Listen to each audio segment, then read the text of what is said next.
Message, the media, the math of understanding marketing. Or probably better described as lies, deceit, and deception, everything I hate about marketing. Hi, my name's Roger, and remember, this is a video. You have pause, rewind, and play again at any point. Use it to your advantage. The process is simple: to be found. If they don't know you exist, they can't purchase from you. Think about it. In the past, if you build your field of dreams, they just come. Today, if you build your field of dreams, no one knows you exist. You need to fulfill the customer's needs. Their stated needs, the perceived problem, their implied needs, the suggested but not directly expressed needs, and then the value-added needs, what they didn't know they needed. Think about the picture of an iceberg. The stated needs are just the tip of the iceberg, the implied needs are the middle of the iceberg, and the value added is at the bottom of the iceberg. These are the things the customer never thought about. This is the stuff you teach the customer about the problem to show your depth of understanding. And to be remembered. Did you make an impression? Do they remember you later when they're doing their research or doing their purchasing? People are constantly overwhelmed by commercials. It's just like in a nightclub, loud and noisy. You can't hear a damn thing. How did you stand out? Did you outshout everyone else? Or by using another method of communication? Did you leave them with something to remember you by, something tangible, something that they can research later?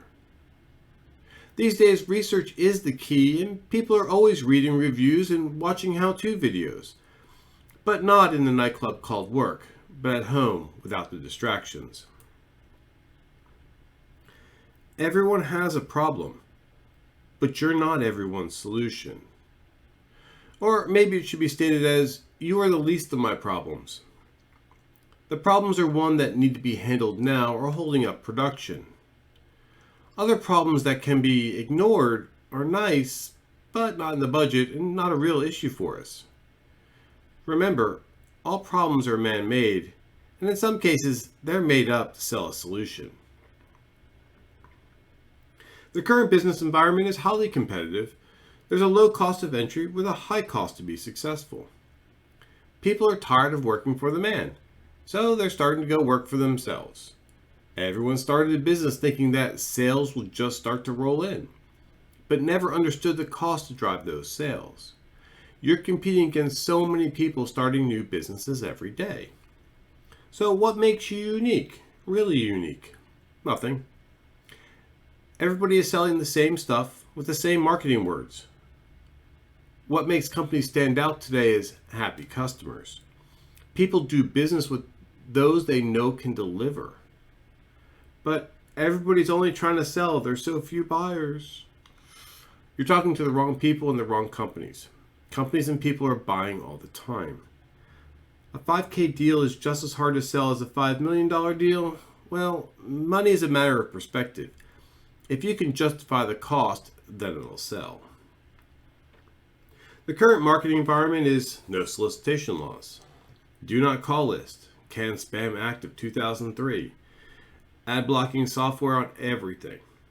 No, I will not like and share your post. No, I will not sign up for your newsletter. We have the rise of ad-free services, Netflix, Hulu, Spotify. An overall consumer revolt against sales and marketing. Is there more to be said? Maybe. Spam has been the result of everyone needing attention. Everyone heard you the first 10 times and aren't interested in you. Take the hint. Move on. So let's break everything down into its components. The message is, what are you selling and how are you enticing new business? The media, how to use the different distribution methods to get the most out of your budget. The math is all the important stuff like expected results and how much should your budget really be. The message is words to inspire action, because sales is a transaction and a transaction is an action. The message should list, who are you? What services do you offer? Why should I do business with you? How can I contact you? Pay attention to detail. don't send a message in hoping that being mysterious is going to get people to contact you. The only people who contact me want something from me, aka trying to sell me stuff. Get to the point, move on. I'm not going to lose sleep over ignoring your vague attempts at contacting me.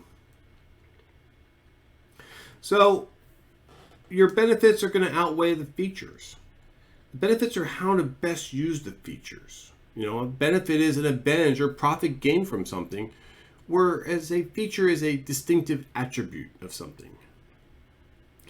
Featured is greater than a discount. Did you know we have this unknown product listed at full price versus a known product at a discount? Earned rewards are greater than free stuff. Obtain a reward from an action of buying product at full price versus free stuff up front with the hope that you buy again. And if it's heavily discounted, what's wrong with the product? So the message is a business proposal. Your job is to educate the client on their stated and implied needs. Teach them how to use your solution to do their job. Educate the client on unknown value-added needs. Show them how easy it is to use. Include pricing. If pricing was all that matters, then you didn't sell the benefits. I propose you get a nice chicken parm sandwich and you pay me full price. You have no idea what their budget is, no idea what they've been paying in the past, so do not assume they need a discount. Quit making your proposal cheap and then surprise, it's more expensive. Now it's more expensive, people aren't interested. All the hidden fees turn people off. List the real full price with shipping and handling. Why do you think so many products get left on the shopping carts and not purchased? The media is about how are you spreading your wonderful message. Creating a well-scripted message and shouting out to an empty room is fun, but how many sales does that drive? None. If they don't know you exist, they can't purchase from you. So, how are you distributing your message and how are you choosing the media to distribute your message? Everyone has a preconceived notion on how to distribute your message. It's always been based off personal knowledge and past performance.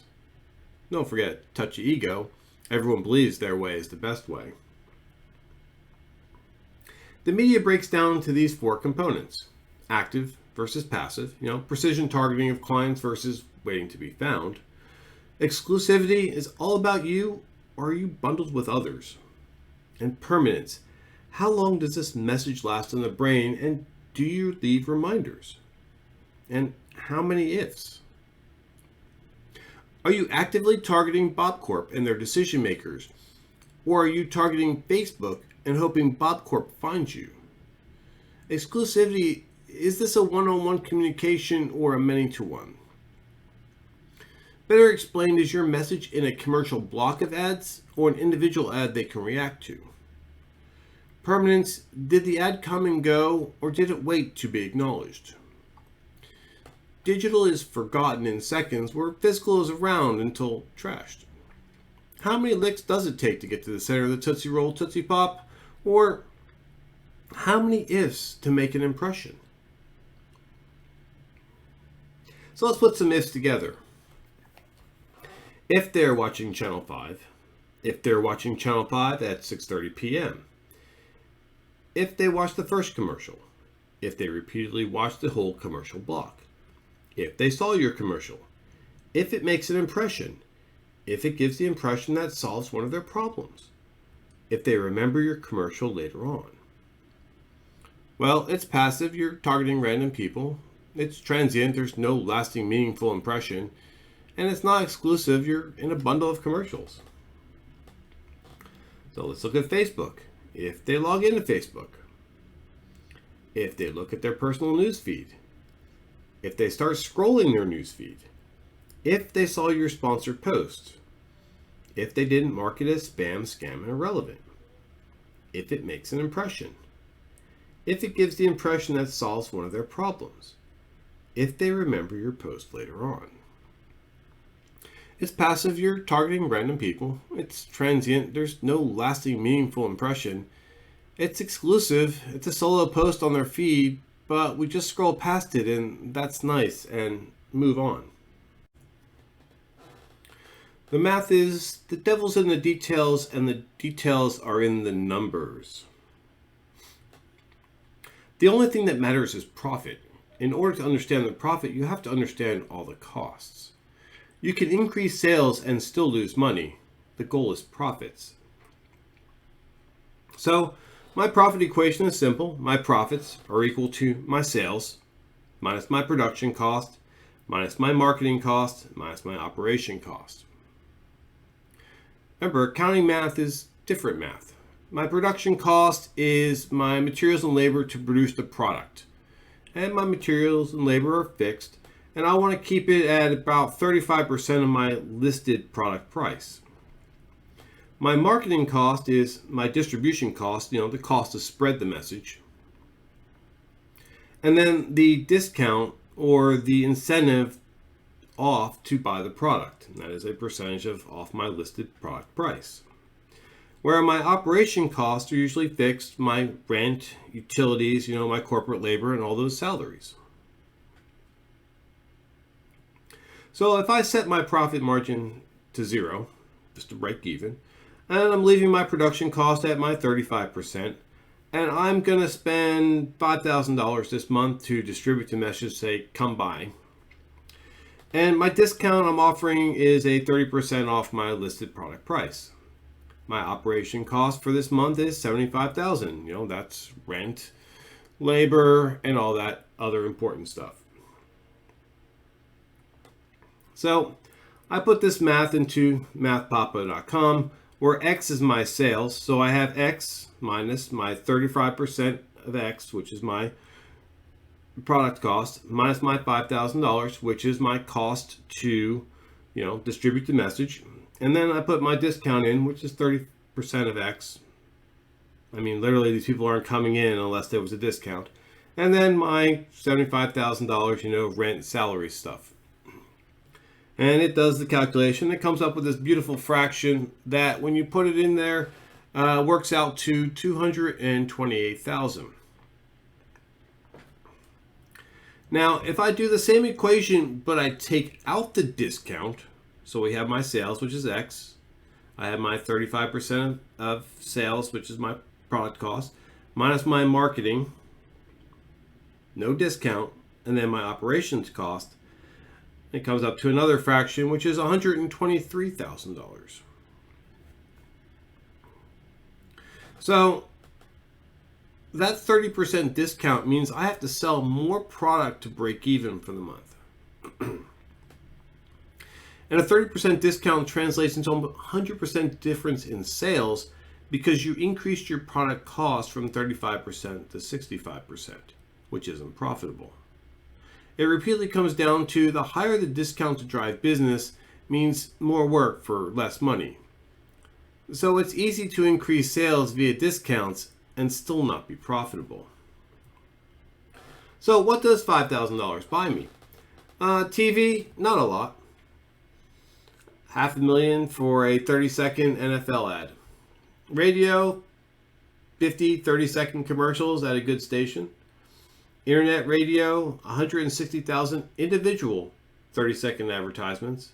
A newspaper ad, an estimated 2 full-page ad. Postal service, bulk rates, approximately 25,000 piece mailing. SEO for about 10 months. Facebook, 695,000 individual impressions. A cold calling agent for 12 weeks, or about 3,600 calls. Or an internet contact agent for about 12 weeks, for about 6,000 contacts. So let's look at some example budgets. Apple is $1.8 billion. Walmart, $2.1 billion. Amazon, $7.2 billion. Outback Steakhouse, $100 million. So how much should your budget be? What does it really take to achieve your required sales? It's probably higher than you think it should be. Or maybe it's the unrealistic expectation that I can spend $100 of a Facebook ad and make $1 million. Yes, I've had this conversation. There is such a misunderstanding that if they build it, people will just show up. Like I stated earlier, Times have changed and you're in a highly competitive environment and you aren't unique. So let's break down the cost. We have the cost of the marketing business development plan, cost of the message, cost of the media distribution, and cost of the meeting. When people think about marketing costs, they only think about how much to distribute the message. For many, this is the biggest cost. Why do you think marketing pay is so low? You're part of the cost, and in many cases, your pay is more than the distribution budget. The cost of the meeting is how many executives have to come to approve the message. Think about all those high-dollar salaries.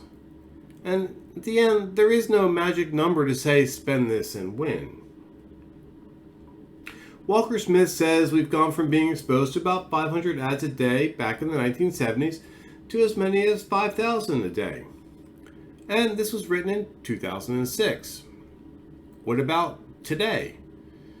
How many more ads do you think you see and hear? This led to the rise of ad blocking technology and ad-free services. My time is too important to me, so I moved to an ad-free service and found I'm a lot happier. Customers with money don't watch ads, so who are you really targeting? So when picking your distribution media, you got to figure out how many customers do you have in my geographic market and how many customers do you have in my economic market. Do you really know who your target market is?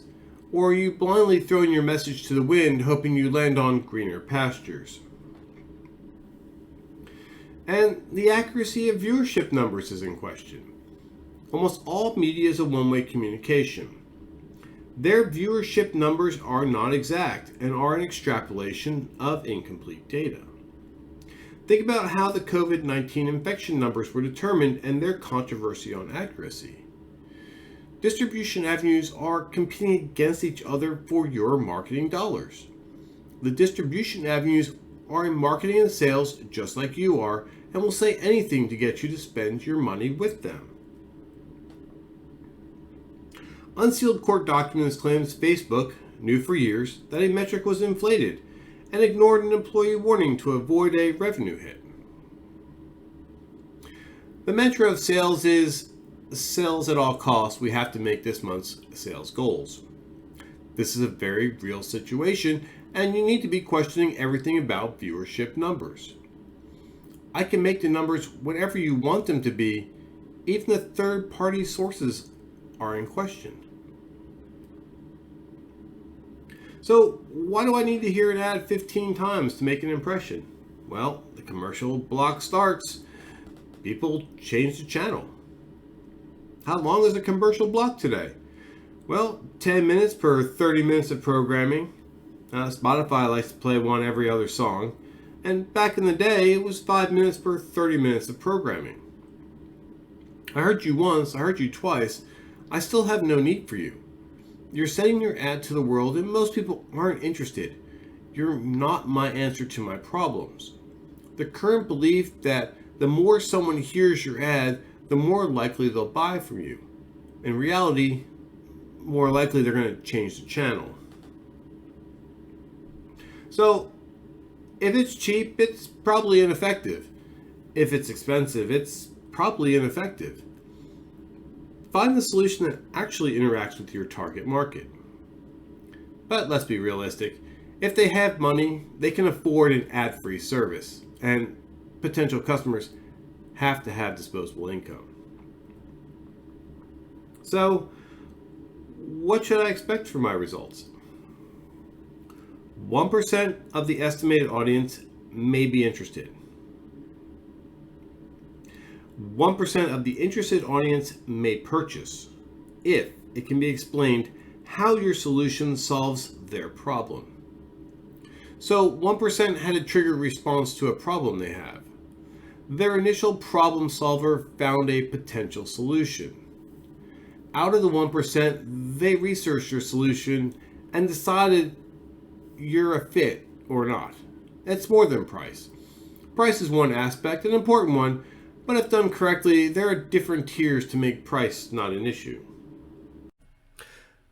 But I'm building brand awareness. No means no, and that means time to move on. You waste more time and money trying to convert a no into a yes, and there's a thin line between being persistent and being desperate. I don't know is a new opportunity. Easier to get a yes from an I don't know. They're open to be educated about your product. People hear ads all the time and subconsciously evaluate thousands a day, looking for our personal answer. But sadly, we're spammed by the same ad over and over again, so we change the channel. Brand awareness is built by having satisfied customers. Satisfied customers will tell their peers. Mass marketing is telling 10,000 random people with the hope that some are interested. A happy customer will take you with them as a tool in their personal toolbox.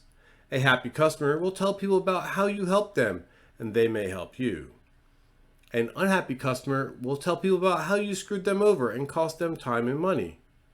An unhappy prospect will tell people about your bait and switch sales tactics. In conclusion, there is no silver bullet in marketing. Someplace I can just swipe my credit card and all my sales problems go away.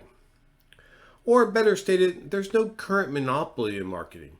TV, radio, and newspapers used to have a monopoly. The big three had monopolies due to the high cost of entry. They were the main source of news and entertainment. All that changed with cable TV. Now I have more channels without the need for more broadcasting towers, thereby lowering the cost of entry. And then came the internet. Today, anyone can start up an internet TV channel or radio station. So today's marketing distribution methods are fragmented and diverse. You're going to have to learn how to prospect and target customers directly. So what's coming up next? Episode 2, Sales and Marketing Training Getting Started. Hope to see you there. Thank you.